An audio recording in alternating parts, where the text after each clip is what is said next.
Hey students, welcome to the channel. It's me Yami. आज एक और session for the preparation of the aptitude test for Reliance Foundation scholarship. The scholarship is huge as it is providing you the scholarship amount of more than or you can say up to 2 lakh rupees, जिससे आपके सारे academic जो है expenses cover होते, आपका पूरा जो पढ़ाई का है smooth जाएगा the journey.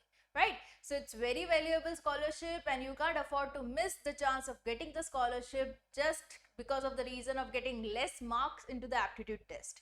Again, the aptitude test syllabus has been mentioned on the official website of Reliance Foundation, जो cover करता है numerical ability, verbal ability and analytical ability, तीनों portion को cover करते हुए आपके आएंगे 60 MCQs giving you 60 minutes to solve. And ये जो aptitude test है वो start होने वाली है in the mid of October you can say. जैसे ही आप अपना रजिस्ट्रेशन करवाते हो for the Reliance Foundation scholarship, उसी वक्त आपको मिल जाता है date and timing of the slots, जिसमें कुछ ऑप्शंस भी दी जाती है. उसमें सेलेक्ट करने के बाद you will be getting a finalised email on to your official email ID mentioned by you while form filling. तो उसमें आ जाएगा आपका कंफर्मेशन कि आपको कौन सा स्लॉट मिला है for the aptitude test. Again into the aptitude test ये भी काफ़ी डाउट रहते हैं स्टूडेंट्स के कि क्या हम उसमें कैलकुलेटर यूज़ कर पाएंगे या नहीं, just because of the reason there is a section of numerical ability also जिसमें कहीं ना कहीं you require calci. तो आपको मिलेगा वर्चुअल कैलकुलेटर, मतलब कि on screen the calci would be provided. उसमें आप डिजिट्स को क्लिक करते हुए you can calculate, multiply, divide, everything you can do it on to the screen. Okay, it has been mentioned into the FAQs, that is frequently asked questions, on the official website of Reliance Foundation Scholarship. तो ये एक common सा question आ रहा था हर ही aptitude के session में जब भी मैं करवा रही थी. तो hope it is clear to you now guys, and quickly start preparing because it's around 15 days you can expect is left for you to start with your aptitude test, जो कि slot wise अभी की आगे होगी dates. And yeah, to make the comment box interactive, I would like you guys to mention your respective date and timing and the slot given to you for the aptitude test. जिससे होगा क्या, कहीं ना कहीं you can connect with the students who are having the aptitude just before you, or might like आपके बाद के जो है वो कहीं ना कहीं आपसे भी क्लू ले पाएंगे कि हाँ क्या पूछा गया था, कैसी रही थी test. You can somehow connect with each other. Okay, that shall help you perform well. Okay, so that's it from my side. अब स्टार्ट करते हैं आज का एप्टीट्यूड, जिसमें मैं ले रही हूँ active and passive conversion. Okay, verbal ability में सैम्पल पेपर में क्वेश्चन था on to the basis of conversion from active to passive voices. तो उसी की हम प्रैक्टिस आज करेंगे. साथ ही मैंने 2 क्वेश्चन आज उसमें रखे हैं रिलेशंस के, जिसका भी एक क्वेश्चन है इनटू द सैम्पल पेपर. तो रिलेशन वाले जो 2 क्वेश्चंस हैं, I wish you to go with the homework, as take it as an homework and let me know in the comment section. Okay, तो वो दोनों भी मैं इसी में ऐड करके रखूंगी. Fine. End of course I can give you in the PDF format also the homework question. तो लिंक अटैच रहेगी in the description box below. Fine. So let's begin with today's session solving the active passive tenses, yeah, or you can say the voices. Fine. So हम इसकी बात कर रहे हैं. So this is the very first question, that is, after driving Professor Kumar to the museum, she dropped him at his hotel. Meaning क्या कह रहा है ये सेंटेंस का, जैसे ही इन्होंने ड्राइव किया ओके म्यूजियम, उसके बाद उन्होंने छोड़ा कहाँ पे, to the hotel. So after being driven to the museum, Professor Kumar was dropped at his hotel.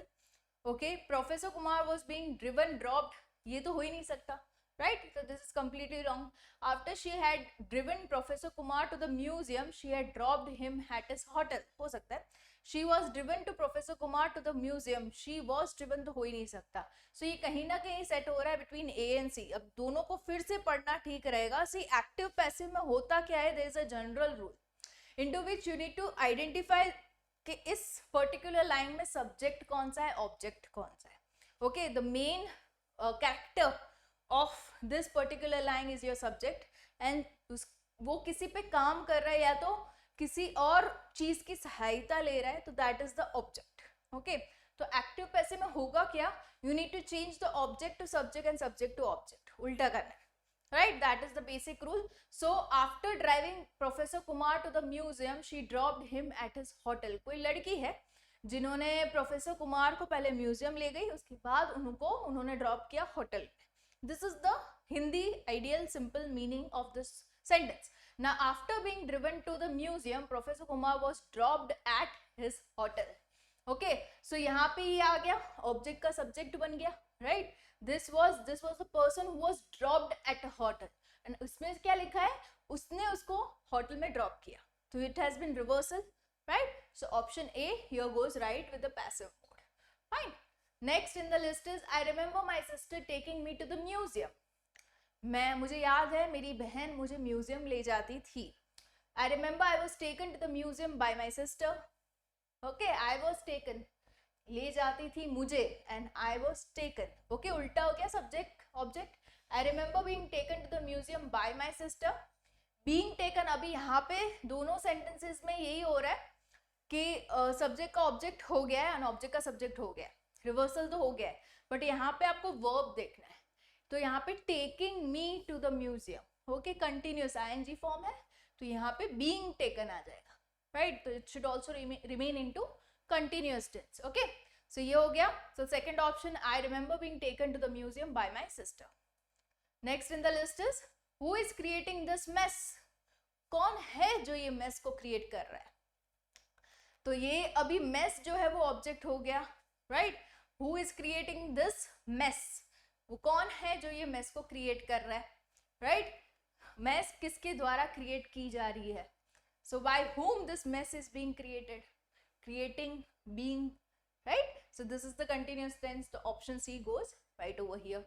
किसी ने ये भी कमेंट किया था कि मैम आंसर नीचे फ्लैश मत किया कीजिए, क्योंकि लास्ट पीपीटी में आई वाज डूइंग दैट, मैं यहाँ पे येलो में फ्लैश कर रही थी आंसर को. कहीं ना कहीं आप अपने आप से सॉल्व करने जा रहे हो, तो you tend to like you are not being tested, ऐसा लगता है ना कि तुरंत ही आंसर फ्लैश हो जाए. So I have kept it without answers. Okay, so by whom this mess is being created. They greet me cheerfully every morning. Every morning I was greeted cheerfully. I am greeted cheerfully by them every morning. Okay, ये additional by them लिख दिया, क्यों, क्योंकि यहाँ पे दे है. Fine. सो ये just इतना ही लिखते, they greet me cheerfully every morning. So I am being greeted cheerfully every morning. अगर ये होता तो फिर ये फर्स्ट स्टेटमेंट राइट होता. यहाँ पे उन्होंने दे लिखा है, तो दे का भी कन्वर्जन चाहिए होगा. ओके, तो हो जाएगा बाय देम. ऑलवेज रिमेंबर, ये जब भी एक्टिव पैसिव होगा ना, तो पैसिव मोड में बी वाई, बाय तो आएगा ही आएगा. Okay, by them, by him, by her. Okay, they का बाय देम, शी का बाय हर, हिज का by him, okay, I by me, right. इस तरीके से कन्वर्जन होगा. ये कैसे आएगा आपको, as and when you practise more and more you will have the grip of solving it, right. So ये हो गया. Darjeeling grows tea. Darjeeling grows tea. So tea is being grown in Darjeeling. Let the tea be grown in Darjeeling. No, tea is grown in Darjeeling. Tea goes in Darjeeling. Okay, so it can be tea is grown in Darjeeling, tea grows in Darjeeling. Is grown in Darjeeling या तो grows, तो यहाँ पे already यहाँ पे grows है ही, right. So आ जाएगा is grown conversion. Okay, so tea is grown in Darjeeling. Option C. So ये हो गए एक्टिव पैसिव की कुछ एग्जाम्पल्स आपके लिए which will make you easy. Like ये होगा क्या इसमें एक्टिव पैसिव में, you have the grip only when you practise more and more sentences. ऐसे एक दो करने के बाद लगेगा हाँ आ गया, but when you take a set of 10 to 20 you know sentences of active passive, you actually realise कि हाँ प्रैक्टिस चाहिए है, राइट. सो ये चीज करना इसमें. I am trying to deliver more and more questions. मैं लिंक भी प्रोवाइडेड रखूंगी आप लोगों के लिए, जहाँ पे एक अलग ही सेट ऑफ क्वेश्चन हो एक्टिव पैसिव के, which will help you get your practice done. And साथ ही उसमें भी अगर आपको कोई डाउट हो तो you can absolutely comment and ask me. Fine, ये करूंगी मैं ताकि आपकी प्रैक्टिस होती रहे.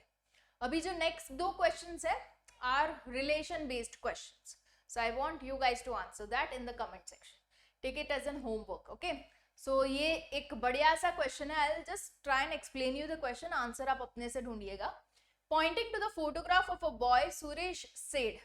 सुरेश करके कोई लड़का है जिसने एक तस्वीर देखी दीवार पे, इसमें एक लड़का था उस तस्वीर में, ठीक है. तो सुरेश उस लड़के को देख के कोई रिलेशन समझा रहा है. ओके, तो क्या रिलेशन वो समझा रहा है.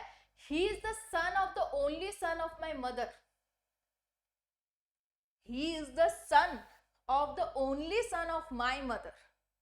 सुरेश की मम्मी, सुरेश अपने आप में एक लड़का है, right? So only son of my mother मतलब वो खुद हुआ सुरेश, सुरेश का ही लड़का, right? How is Suresh related to that boy? अभी आप बताइए, मैंने ऑलमोस्ट कह ही दिया है, but I want the answer from you guys. Okay, next in the list is if A is the brother of B, B is the sister of C and C is the father of D. इसमें एक अच्छा सा एक chart बनाइए जिसमें आप पापा जो फादर वाली जनरेशन है उसको ऊपर रखिएगा, जो सिबलिंग्स है भाई बहन वाले को सेम लाइन पे रखिएगा, right? So how D is related to A, ये अभी आप बताइए, ठीक है? Once you draw the chart, you will realize what is the right answer. So I'll be waiting for you guys to comment with the right answer so that your practice is kept on and the maximum of the viewers onto the channel, it's me, Yami, secure the Reliance Foundation scholarship and gain the scholarship amount up to 2 lakhs to make their education really smooth. All the best guys. I'll be coming up with more such video. We still have 15 days around remaining for you guys to start with your aptitude. So बिल्कुल से इस 15 दिनों में we'll make it very sure to have बढ़िया से practice to have बढ़िया सा score in the aptitude test. Right? All the best. See you soon in the next video only on the channel. It's me, Yami.